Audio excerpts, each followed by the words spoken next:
اللہ تعالیٰ نے انسان کے ساتھ آزمائشیں رکھی ہیں۔ جس طرح اللہ تعالیٰ کی طرف سے ملنے والی نعمتوں کو قبول کرتا ہے، اسی طرح اس کی طرف سے آنے والی آزمائشوں کو بھی کھلے دل سے اسے قبول کرنا چاہیے۔ اور یہ بات درست ہے کہ وما اصابکم من مصیبت فبما کسبت ایدیکم، انسان پر کچھ مصیبتیں وہ آتی ہیں جو اس کے ہاتھوں کے کسب کی وجہ سے آتی ہیں۔ بہت ساری قوموں پر عذاب اس لیے آئے کہ انہوں نے بعض گناہ کیے تھے، لیکن یہ یاد رکھیے گا کہ عذاب ہمیشہ گناہوں کی وجہ سے نہیں آتے، تکلیفیں ہمیشہ گناہوں کی وجہ سے نہیں آتی۔ انسان دکھوں میں، مشکلات میں صرف اپنی غلطیوں کی وجہ سے نہیں الجھتا، بلکہ نبی پاک علیہ الصلاۃ والسلام نے فرمایا ہے اللہ تعالیٰ کسی بندے کو کوئی درجہ دینا چاہتا ہے، اس کے اعمال اس طرح کے نہیں ہوتے کہ اسے درجہ دیا جائے، اللہ اسے کسی مشکل میں ڈال کے اس کے درجے کو بلند فرما دیتا ہے۔ بلندی درجات کے لیے، قرب الہی کے لیے، اللہ تبارک و تعالیٰ کی بارگاہ کی معرفت کے لیے بھی مصائب آتے ہیں۔ آپ دیکھیے نا، نبی پاک صلی اللہ تعالیٰ علیہ وسلم نے فرمایا سب سے زیادہ تکلیفیں انبیاء پہ آتی ہیں، اور فرمایا میں اللہ کا محبوب ہوں، انبیاء کا سردار ہوں، میرے اوپر سب سے زیادہ تکلیفیں آئی ہیں، آزمائشیں آ جاتی ہیں۔ اور رب فرماتا ہے وَلَنَبْلُوَنَّكُمْ بِشَيْءٍ مِّنَ الْخَوْفِ وَالْجُوعِ، ہم ضرور تمہیں آزمائیں گے کچھ خوف کے ساتھ، کچھ بھوک کے ساتھ، وَنَقْصٍ مِّنَ الْأَمْوَالِ وَالْأَنفُسِ وَالثَّمَرَاتِ، ضرور تمہیں آزمائیں گے پھلوں کی اور جانوں کی کمی کے ساتھ۔ اگر تم اس میں ثابت قدم رہے، شکوے نہ کیے، اپنے رب کی رضا پہ تم راضی رہے، تو وَبَشِّرِ الصَّابِرِينَ، اے محبوب پھر جو میری رضا پہ صبر کریں انہیں میری جنت کی خوشخبری بھی عطا فرما دے۔ ہم تمہیں ضرور آزمائیں گے، خوف بھی، بھوک بھی، مالوں اور جانوں کی کمی بھی۔ مومن کی یہ شان ہوتی ہے کہ وہ کسی بھی موقع پر اپنے رب سے شکوہ نہیں کرتا، کسی بھی حال میں اپنے رب کی شکایت نہیں کرتا۔ نبی کریم علیہ الصلاۃ والسلام نے فرمایا اگر اللہ تعالیٰ کسی بندے کو بیمار کرے اور پھر اس بیماری پر وہ صبر کرے اور آنے والوں سے رب کا شکوہ نہ کرے، تو فرمایا اللہ تعالیٰ نے جو گوشت اسے دیا ہوتا ہے اس سے بہتر گوشت اللہ اسے عطا کر دیتا ہے۔ اگر اللہ تعالیٰ کی حکمت غالب ہو اور تقاضا اس بیماری میں اس بندے کے انتقال کے کر جانے کا ہو، تو فرمایا پھر اللہ تعالیٰ اسے شہادت کا درجہ عطا فرما دیتا ہے۔ آزمائشیں آ جاتی ہیں، انسان پر مصائب آ جاتے ہیں، دکھ آ جاتے ہیں، تکلیفوں کا سامنا بندے کو کرنا پڑ جاتا ہے۔ اب یہ کہ اس میں اپنے دل کو، اپنی روح کو قرار دیا جائے، اپنے آپ کو اللہ کی رضا پہ کھڑا کیا جائے اور ان حوادث کا مقابلہ کیا جائے، ان چیزوں کو دیکھا جائے اور یہ غور کیا جائے کہ میرا رب اگر اسی بات میں راضی ہے تو یقیناً اس میں اللہ کی کوئی خاص حکمت ہوگی۔ قحط حضرت عمر کے زمانے میں بھی آ گیا تھا، بڑی مشکلات کا سامنا کرنا پڑا۔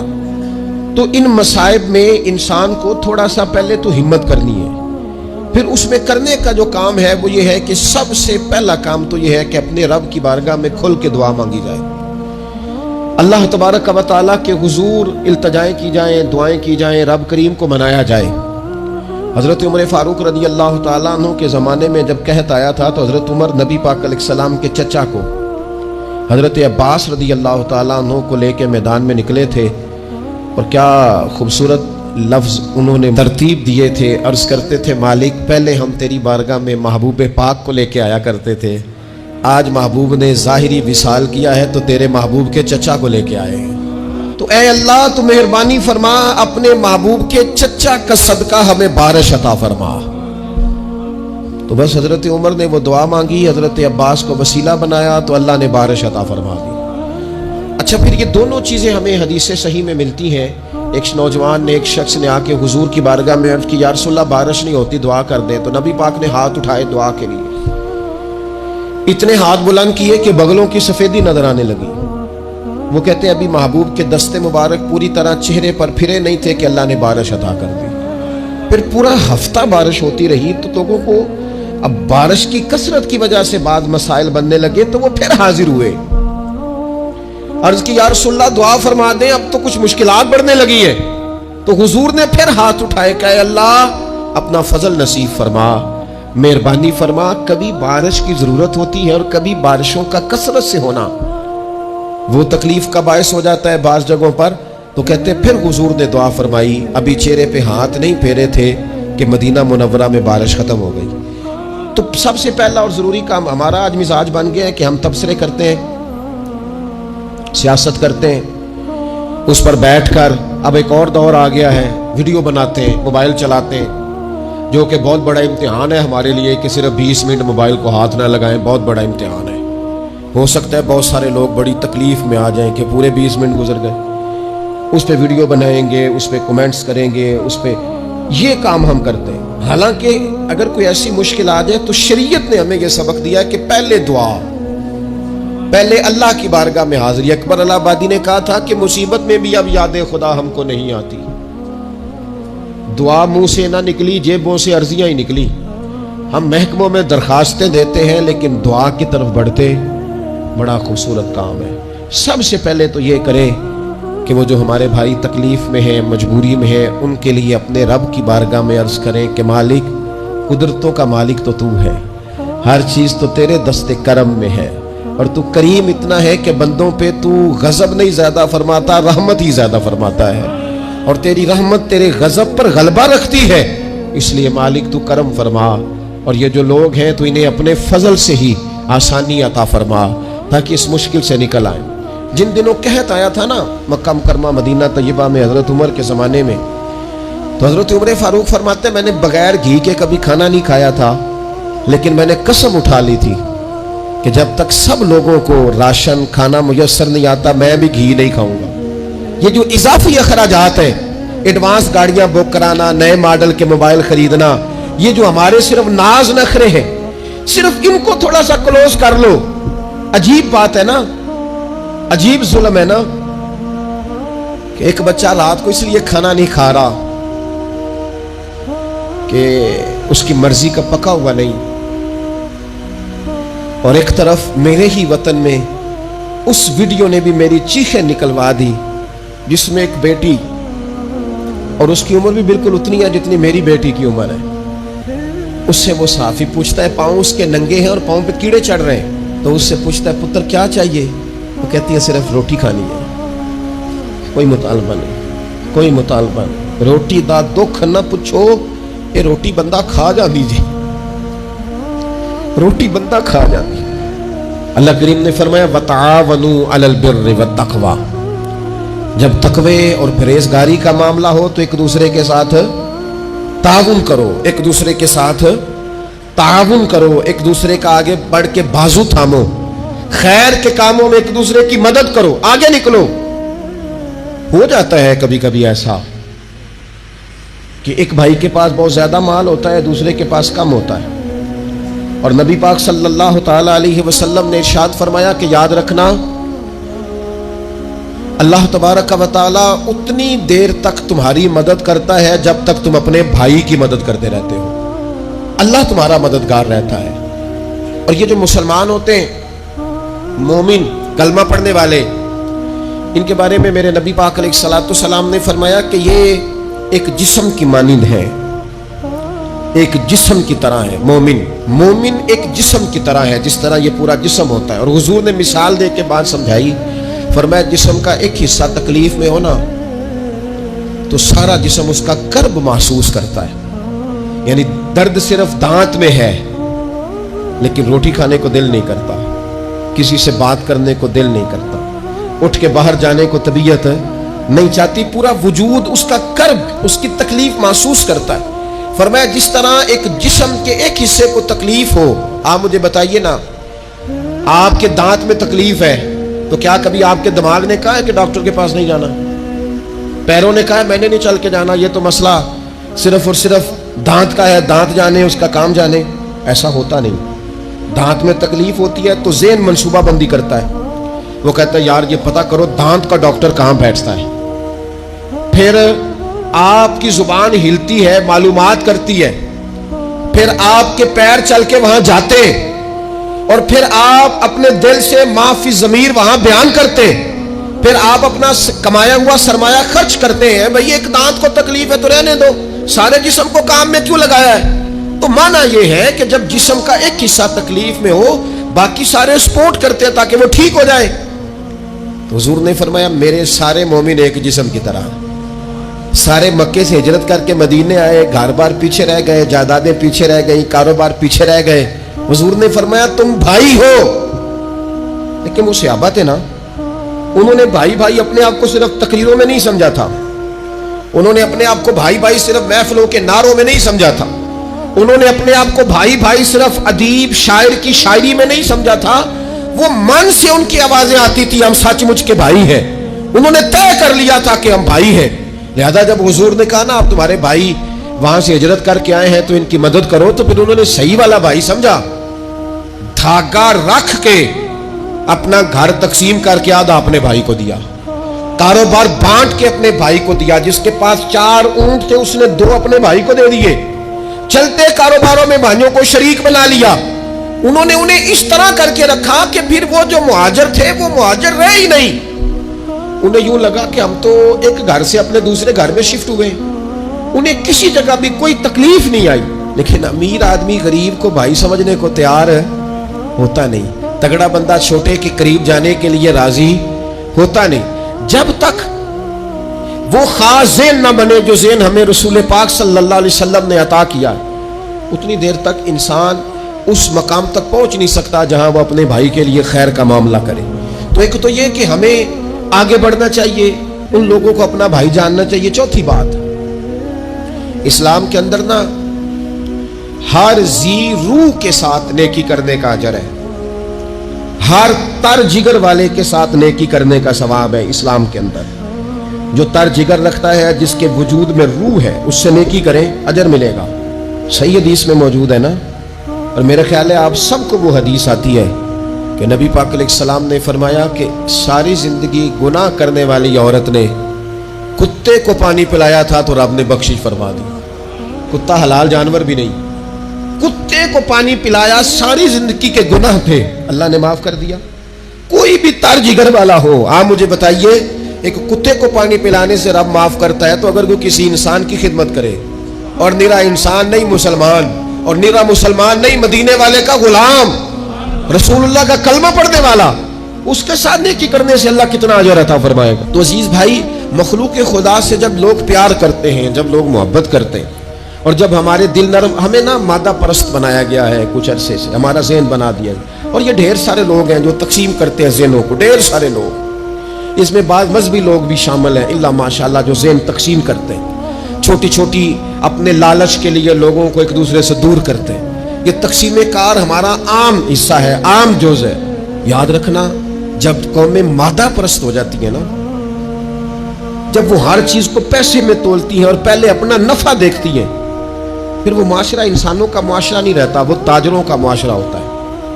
وہاں ہر چیز سیل ہوتی ہے, بیچی جاتی ہے. دوستو, قلبی طور پر جب دلوں میں گنجائش ہوتی ہے, جب ہمارے دلوں میں وسعت ہوتی ہے, جب ہمیں پیار کرنا آتا ہے, 2 آدمیوں کا کھانا 3 آدمی کھا سکتے ہیں. شرط یہ ہے کہ وہ تیسرے کو بٹھانے کی وسعت رکھتے ہوں. 4 آدمیوں کا کھانا 5 آدمی کھا سکتے ہیں. شرط یہ ہے کہ ان کے دلوں میں گنجائش موجود ہو. یاد رکھنا, ایک چھت کے نیچے ایک ہی گھر کے اندر 4-5 خاندان گزارا کر سکتے ہیں. شرط یہ ہے کہ ان کے دلوں میں گنجائش موجود ہو. شرط یہ ہے کہ وہ قلبی کیفیات وہی رکھتے. لیکن ہمیں نا کچھ مست سا کر دیا گیا ہے اپنی اپنی دنیا داری میں, کچھ محب سے ہیں, کچھ اس طرح کا ماحول بنا دیا گیا, مجھے کیا لینے دیں, کیا لینے دیں مجھے. مذہبی لوگ بھی اتنے لاکھ کی محفل نعت, اتنے لاکھ کا عرس, اتنے لاکھ کی فلانی شے. اور خدا کے بندو, کچھ دیر کے لیے چھوڑ لو, کچھ دیر کے لیے مہربانی کر لو, اور دیکھو تو صحیح ضرورت کس چیز کی زیادہ ہے. چلو کوئی تو گنجائش پیدا کرو زندگی میں, کہیں کسی ایک چیز کو روک لو. مستحب کا اور واجب کا فرق ہی نہیں سمجھتے. اقبال کہنے لگے, یہ کسی شوخ نے لکھ دیا یہ جملہ محراب مسجد پر کہ یہ ناداں گر پڑے سجدے میں جب وقت قیام آیا. وقت تو قیام کا تھا, تم سجدوں میں ہو. اٹھنے کا ٹائم تھا، لوگوں کی مدد کرنے کا وقت تھا، اور تم ابھی بھی اپنے ختمات شریف میں الجھے ہوئے ہو۔ کل 10واں چیلم مستحب ہے، 2 آدمی بیٹھ کے ختم دلا لے ہو جاتا ہے۔ یہ باقی کا لاکھوں روپے کا مال ان جگہوں پہ پہنچایا جائے جہاں ضرورت ہے۔ محفل نعت آپ کے محلے کا نوجوان بھی نعت پڑھ سکتا ہے، مقامی خطیب کو بھی تقریر آتی ہے، ہر جمعے کرتا ہے، اور بڑے کام ہے کرنے والے، لیکن وہ بس ٹھیک ہے، ہم جہاں لگ گئے وہاں سے ہلنے کو تیار ہی نہیں۔ ایک مخصوص سا مزاج بنا لیا، اس سے باہر آنا ہی نہیں چاہتے، پسند ہی نہیں کرتے۔ تو اپنی زندگی کے اندر وسعت پیدا کریں، اپنے دل میں وسعت پیدا کریں۔ یاد رکھیں، جب بندہ کسی کے بچوں کا سوچتا ہے تو اللہ اس کے بچوں پر فضل فرماتا ہے۔ جب انسان کسی کا گھر آباد کرتا ہے، رب اس کا گھر آباد کرتا ہے۔ حضرت ابوبکر صدیق فرمایا کرتے تھے، تو اللہ کے دین کی خدمت میں لگ جا، تیرا ذاتی کوئی کام رب روکنے نہیں دے گا، وہ سارے تیرے کام ہوتے رہیں۔ ہم کیا سمجھتے ہیں کہ تگڑی تقریروں سے لوگوں کو قریب کر لیں گے؟ یا ہم کیا سمجھتے ہیں کہ بڑے بڑے پوسٹر لگائیں گے محفلوں کے تو لوگوں کو؟ ہم کیا سمجھتے ہیں حساب صرف نمازوں کا ہونا ہے؟ ہم کیا سمجھتے ہیں کہ حساب صرف ہم سے سجدوں کے بارے میں پوچھا جائے گا؟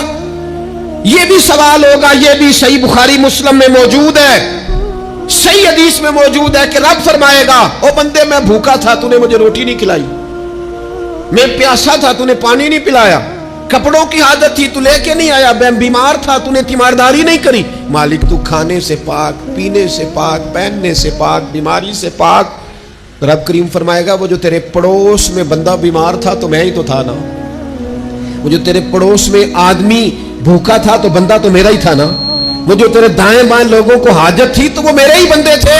خدا کے بندے تو ہیں ہزاروں، بنوں میں پھرتے ہیں مارے مارے، میں اس کا بندہ بنوں گا جس کو خدا کے بندوں سے پیار ہوگا۔